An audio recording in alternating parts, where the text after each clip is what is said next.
Welcome to the Washington State Office of Equity's PEAR Team Orientation.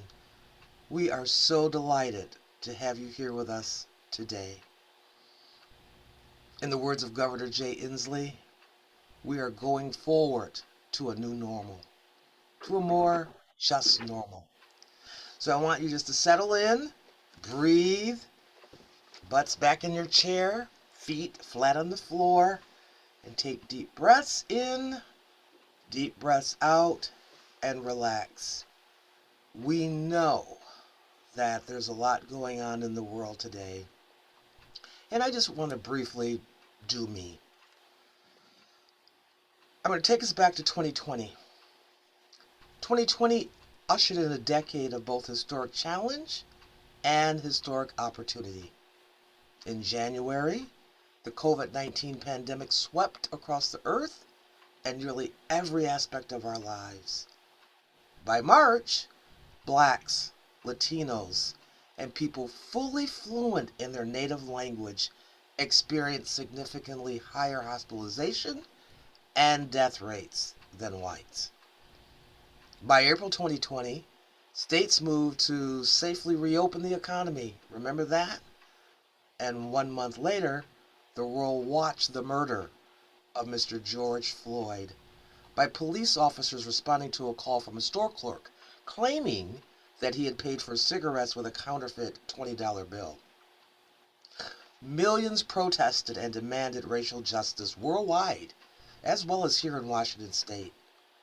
Racism, they said, is the real public health crisis that must be addressed because the distribution of privilege and the distribution of burden based on one's membership in a particular social identity group continued to be uneven and unjust across society. The Office of Equity remembers the year 2020 as a time of historic opportunity because you see the social justice movement of 2020 demanded that government admit and begin to repair the harm that it caused to so many people. What was considered normal before the pandemic, that is to serve and privilege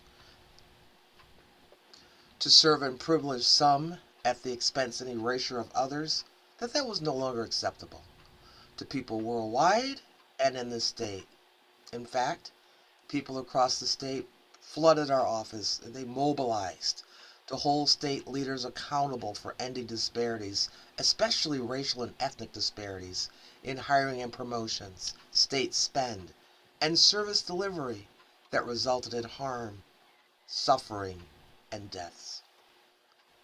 In April 2020, just 1 month prior to Mr. Floyd's murder, we were excited, if I could use that term, because the Washington State Office of Equity was established to promote equitable access to opportunities, power, and resources that reduce disparities across state government and improve outcomes statewide. Our office envisions Washington State as being a place where everyone flourishes and achieves their full potential because they have full access to the opportunity, power, and resources that they need to do so.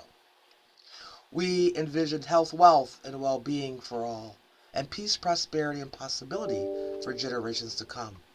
And we believed that was possible. And thousands of you who talked with us that year believed it was possible. And that's how we created what we now know to be the Pro-Equity Anti-Racism Ecosystem Plan and Playbook.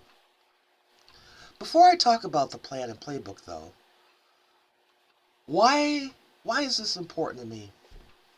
Like many of you, I too am devastated by the senseless and violent theft of at least 10 beautiful and sacred lives on May 14th, 2022 in Buffalo, New York, at a Tops Friendly Market store.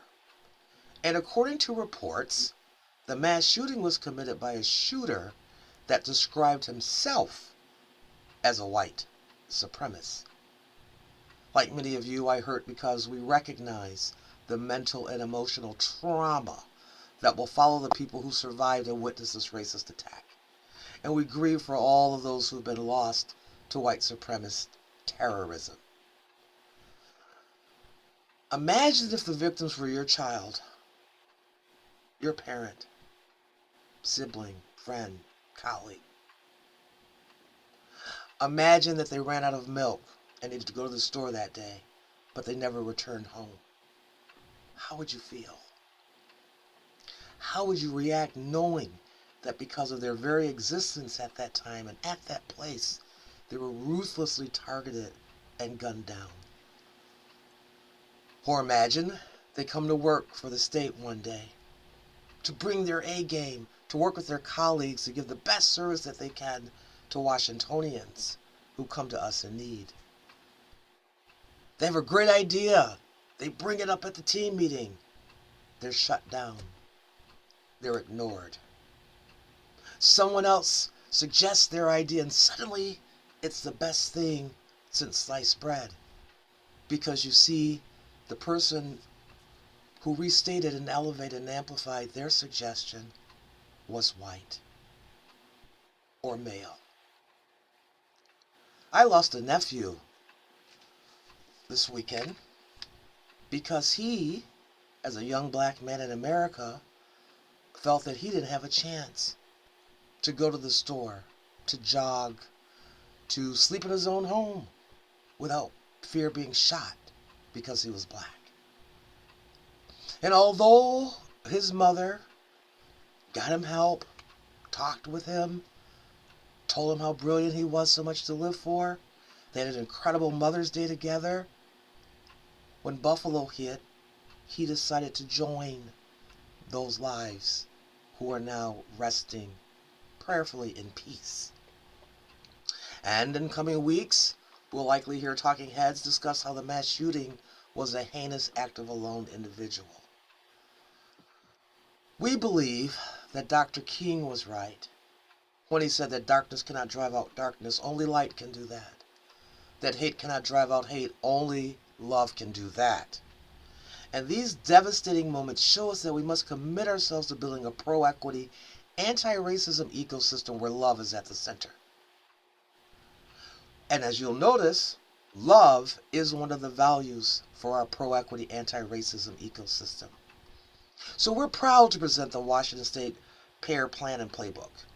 This was created with thousands of state employees such as yourselves and Washingtonians, and it provides a sense of direction, a purpose, and a method for transforming state government to work equitably for the people we serve and the people who serve them. Yes, you matter too.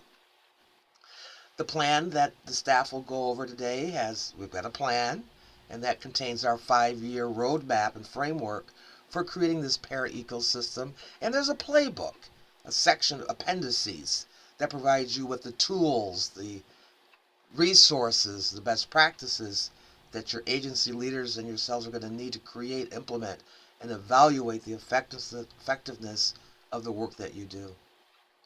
This is our way of holding all state agencies accountable. In Executive Order 2204, the governor of our state indicated that he will hold all agency leaders accountable for implementing PEAR Plan and Playbook. Why? To eliminate those disparities in key business areas so that we can indeed make sure that everyone has access to what they need to succeed and that we have health and well-being for all. For the first time, agencies will be accountable for creating PEAR teams to build relational partnerships between agency leaders, executive office, equity officers, employees, customers, everyone, to ensure that we give great service to all. Historically and currently excluded and marginalized employees and community members are at the heart of all of the PEAR accountability measures. So we're excited that you're here today. We invite you to join us in building a PEAR ecosystem where caring and compassion drive political policies that support the worldwide elimination of poverty, hunger, racism, and all forms of discrimination, bigotry, and prejudice. It's an engine of reconciliation. Now, this way of living seems a long, long way from the kind of world we have now and that saw this weekend in Buffalo, New York, and also in California. But we in the state of Washington believe that this is our goal, this is our mission, this is why we are here as public servants, because this can be our reality through courageous and determined leadership. Desmond Tutu said, "Do your little bit of good where you are. It's those bits of good put together that overwhelm the world." So sit back, relax, do your part, and together we're going to create equity and justice for all. So we invite you to join us as Washington State leads the way in transforming state government to work in a way that achieves equity and justice for all, now and for generations to come. It's a time for action. What are you prepared to do in 2022? And that's PRE, capital PEAR, PEAR, ED. What are you prepared to do in 2022? Well, let's get to it. Don't want to delay you anymore. Have a great session. Thank you for who you are, how you show up, and partnering with us to make this the greatest state in the union, modeling the way for equity and justice for all. Dr. J, signing out.